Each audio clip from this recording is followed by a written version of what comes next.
Hey Peter, ich weiß nicht, wo du jetzt bist. Sehr wahrscheinlich bist du tot. Vielleicht, doch das ist sehr, sehr unwahrscheinlich, hast du das alles überlebt. Du weißt das, glaube ich, gar nicht, aber ich habe Ende der 90er schon mal eine Grabrede für dich geschrieben. Da lagst du im Koma. Und die Ärzte haben gesagt, dass du die Woche nicht überleben würdest. Oder, was sehr unwahrscheinlich war, dass wenn du aufwachen würdest, du eigentlich nur noch atmendes Gemüse sein würdest. Und als ich da so da saß und über dich nachdachte und versucht habe, das alles in schöne Worte zu fassen, da rief plötzlich der Ralf an und sagte, ich würde es nicht glauben, aber du wärst aufgewacht und im Nachthemd heimlich aus dem Krankenhaus geflohen und würdest jetzt schon wieder mit den Kollegen im Park dir einsaufen. Damit hatte damals keiner gerechnet. Also, wer weiß, vielleicht lebst du ja noch. Ich kann jedenfalls nichts über dich rausfinden. Alle Leute, die wir damals kannten, die sind jetzt entweder tot und auch verschollen oder im Internet, da finde ich auch nichts über dich. Wenn ich mir jetzt also in den letzten Wochen und Monaten nur eingebildet habe, dass ich mit deinem Geist kommuniziert habe und du lebst noch und wirst irgendwann auf dieses Album aufmerksam, dann nimm's mir bitte nicht übel. Ich wollte deine Lieder nicht klauen und mich mit fremden Federn schmücken.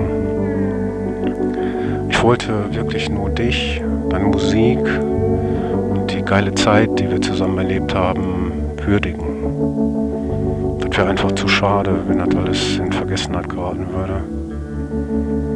Und ja, wenn du irgendwann das Album hier hören solltest und noch lebst, dann verklag mich bitte nicht, weil von mir aus kannst du dann auch den ganzen Gewinn für die 50 CDs haben, die ich davon pressen lassen werde. Ne? Oder wenn du noch lebst, dann lass uns doch die Kohle dafür einfach zusammen versaufen oder so, falls du das noch schaffst. Und wenn nicht, dann trinken wir einen Kaffee oder einen Tee oder so. Ich glaube, das letzte Mal von dir gehört habe ich 2002. Da hatte ich damals ein Konzert organisiert für die Golden Clochards. Das sollte in der Kubus Kunsthalle stattfinden. Und das war irgendwie noch einen Monat hin.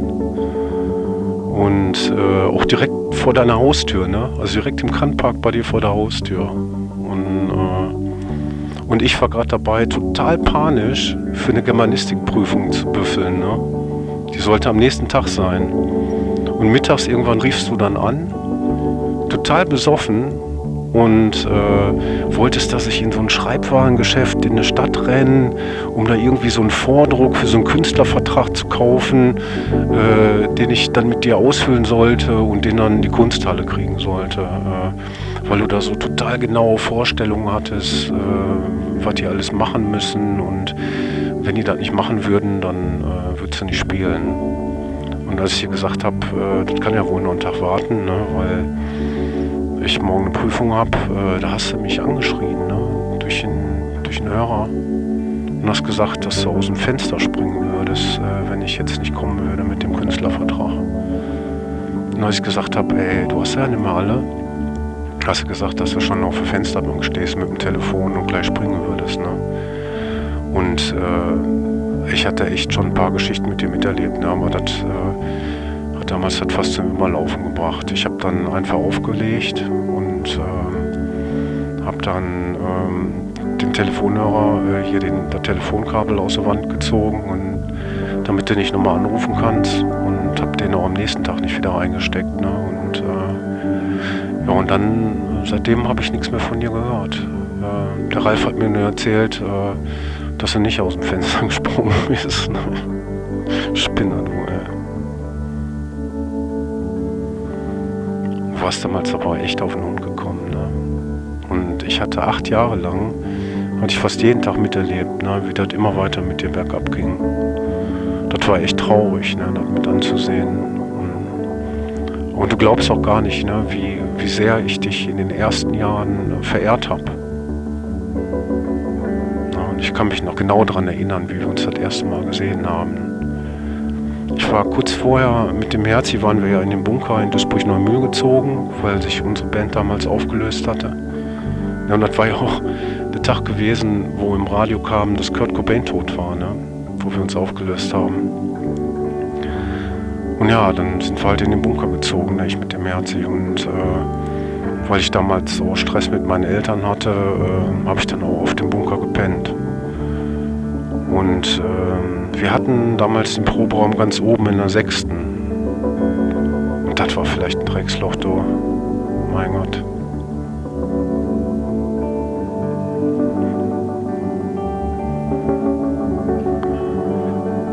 Da war so eine Styroporplatte. Und wenn man die von dem kleinen Fenster nahm, in dem Proberaum, da hat man direkt auf so ein Meer aus toten Tauben geguckt, das so bis an die Scheibe ranreichte. Und irgendwann lagen da auch mal so 2 Eier in den ganzen Skeletten und man konnte beobachten, wie diese glibberigen Taubenbabys in ihrem Nest aus Knochen und Verwesungen schlüpften. Und ich habe so sehr gehofft, dass niemals jemand auf die Idee kommen würde, das Fenster aufzureißen. Ne? Da sprang ja echt genug Bekloppte rum. Aber egal. Naja, der Bunker hatte auch schöne Seiten. Nachts zum Beispiel. Ne? Ich habe ja oft da geschlafen. Und nachts habe ich dann andere Bands proben hören, die so aus dem Bunker zu mir raufklangen. Oder vielleicht manchmal war da auch so ein Schlagzeuger ganz allein und ich habe mir dann die restliche Musik einfach dazu geträumt. Und das war manchmal echt gut. Ne? Und da war dann diese eine Band, die immer ganz besonders spät in der Nacht geprobt hat. Und die fand ich gut. Und besonders dieses eine Stück, das war so ein bisschen härter. Und da sang der Typ immer, I am the Holy Ghost of the Trash Can. Und ich war so neugierig, ne, was das für Typen waren. Ihr hattet ja den Raum in der 5., wo die Toiletten waren, direkt gegenüber von Toiletten. Und einmal, da kam ich gerade vom Pissen und habe gesehen, dass eure Tür aufstand. Und ich habe da so neugierig reingeguckt. Und wir beide so, ne, wir haben uns direkt ins Gesicht geguckt. Und ey, du sahst gut aus, ey. Hattest dir deine geile Peter Spezial Rockstar Frisur wahrscheinlich gerade frisch geschnitten. Hast du ja damals noch wöchentlich gemacht. Ne? Ich meine, du trugst einen schwarz-weiß gestreiften Pulli mit einem schwarzen, schlotterigen Sakko drüber.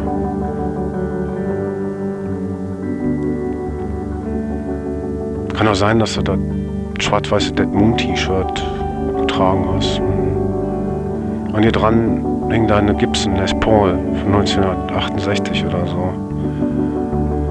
Aber irgendwie kam mir sofort Roman Polanski in den Kopf.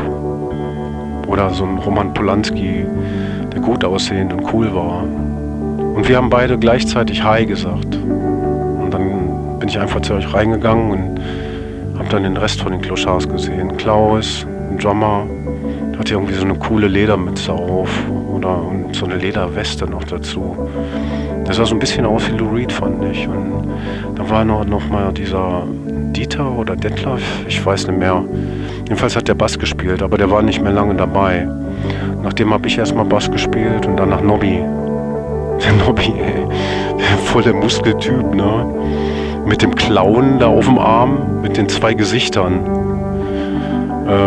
Eine Seite lieber Clown und die andere voll die Teufelsfratze, ne? Und so war Nobby auch, ne? Total der liebe Mensch, ne? Und dann von einem Moment auf den anderen.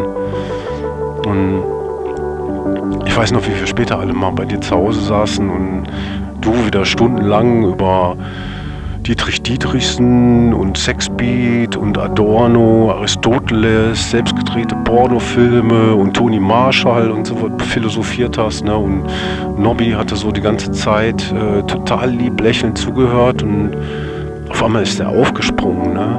hat dich mit seinem Arm, mit dem Clown drauf, ne, am Kragen gepackt, hat dich hochgezogen und hielt dir seine Kippe so direkt vor das Auge, ne, und hat gesagt, wie das Mädchen beim Exorzisten, wenn du nicht sofort die Fresse hältst, ne, hast du ein Auge weniger. Aber die meiste Zeit war Nobby ja lieb und echt ein guter Bassist, ne. Ein sehr nettes Lächeln, hat mich immer an Ray Cooks von MTV erinnert.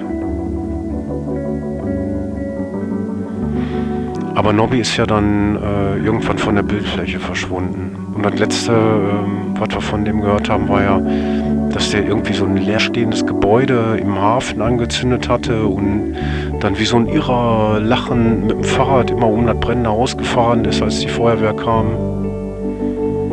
Ja, ja, das war halt der Nobby, ne? Und ja, apropos Feuerwehr, weißt du noch, wie wir bei Chris im Schrebergarten so viele Bongs geraucht hatten, dass echt irgendwann die Feuerwehr kam. Aber ich will jetzt mal nicht abschweifen, ne? Wir waren ja gerade noch im Bunker. Und da war Nobby ja noch gar nicht da, sondern dieser Dieter oder so. Ich glaube, Ralf war auch da. Bestimmt, Ralf war ja immer da. Der war ja kein Musiker. Das war ja eher so der Tütendreher und Geschichtenerzähler der Clochards. Und was der Ralf für Geschichten erzählt hat, ne? Echt krass, ey. Die waren so lang wie die Tüten, die der gerät hat. Und er hatte ja auch 6 Freundinnen, ne? Für jeden Tag eine. Und am 7. musste er sich ausruhen, wie Gott, und kam nun zum Herrenabend, wie der das genannt hat. Ich mochte den Ralf sehr gern. Auch wenn mir die ganzen Frauen leid taten, mit denen er zusammen war. Aber der war echt ein Freund, ne? Auf den konnte man sich 100%ig verlassen, besonders du, Peter, ne? Ich glaube, du weißt überhaupt nicht, was der Ralf später alles für dich gemacht hat, ne? Naja. Bei der nächsten Probe, da war ich ja dann schon der zweite Gitarrist der Golden Clochards. 19-Jähriger, unter fast 40-Jährigen. Ich glaube, du warst damals ja 36, ne? Was? Ich muss gestehen, dass ich in den ersten Wochen, vielleicht sogar länger, gedacht habe, die Golden Clochards wären eine Coverband. Denn wir mussten uns immer ständig diese Kassette anhören, auf der die Lieder waren, die wir genau so spielen sollten, wie sie auf der Kassette waren. Das haben wir aber nie hingekriegt. Du auch nicht. Weil der Typ auf der Kassette, der hatte eine total schöne, tiefe Stimme, eine totale Superstar-Stimme, ne? Und du hast dich ja meistens irgendwie so angehört wie eine zerrupfte Krähe oder so. Auch ziemlich cool, aber nicht wie der Typ auf der Kassette, ne? Manchmal hast du es fast hingekriegt, aber nach ein paar Bier war das vorbei. Und, aber mit jedem Bier, ne, was besser wurde, das war dein Gitarrenspiel, ne? Boah, was konntest du abpratzen, Alter. Und je länger deine Solos dauerten, desto besser wurden die, ne? Und wir auch, ne? Du hast uns ja alle mitgezogen. Echt, was waren wir für eine geile Band, ne? Klaus war echt ein guter Drummer. Der hat immer alles zusammengehalten, ne, wenn alles aus dem Fugen lief. Ich weiß echt nicht, wie lange ich schon dabei war, ohne dass ich zu fragen gewagt hatte, von wem wir denn eigentlich die Coverband wären. Und dann kam irgendwann die Wahrheit ans Licht, ohne dass ich fragen musste. Weil der Klaus hat irgendwas gefragt, wie das damals im Studio war, als das Album aufgenommen worden war, und du hast das dann alles erklärt. Und dann habe ich echt gedacht, ich kann das nicht glauben, ne? Die Golden Clochards, die hat es in den 80ern schon gegeben, ne? In einer ganz anderen Besetzung. Und die waren im Studio gewesen. Und du warst der Typ mit der unglaublichen Stimme auf der Kassette. Da habe ich leider überhaupt keine Aufnahmen von. Ich habe auch von den anderen Sachen keine Aufnahmen, ne? Also keine Kassetten, die wir manchmal im Bunker gemacht haben oder nachts im Schlafzimmer bei dir. Ne? Da haben wir dann mit 5 Leuten bei dir im Schlafzimmer gerockt, ne? Und irgendwie rumgerockt. Ne? Also unglaublich, die Nachbarn haben sich gefreut. Ne? Aber du hast echt niemals eine Kassette rausgerückt. Die sind alle mit dir verschollen, echt schade. Naja. Also ich lebe jetzt seit ein paar Jahren nicht mehr in Duisburg. Ich bin nach Sachsen gezogen, aufs Land. Und letztens habe ich so eine Doku gesehen über Punk im Pott. Die kam irgendwie 1983 im Fernsehen oder so. Und dann kam so eine Band vor, die hat gesungen: Duisburg, ich liebe dich, Duisburg, ich hasse dich. Und da habe ich mir gedacht, so ist das nur immer. Ne? Im Interview beklagen die sich darüber, dass sie nicht aus Duisburg wegkommen. Und sowas habe ich früher auch mal erzählt. Man klebt an Duisburg und kommt nicht weg. Ne? Aber ich kann sagen, man kann von Duisburg wegkommen. Und wenn du einmal weg bist, ne, dann liebt man das nur noch. Das ist halt nun mal die Heimat. Ne? Und das kann manchmal ganz schön wehtun. Und das war letzten Sommer war das auch so. Da habe ich mich aber auch nicht nur nach der Heimat gesehnt, sondern auch nach der Zeit, die wir zusammen erlebt haben. Im Bunker, bei dir, im 50-50, die ganzen ewigen Sessions da nachts im Keller, im Daddy, im Gräfen. Das Eschhaus war ja noch vor meiner Zeit, aber ich mochte die Geschichten, ne, von den geilen Bands, die da gespielt haben.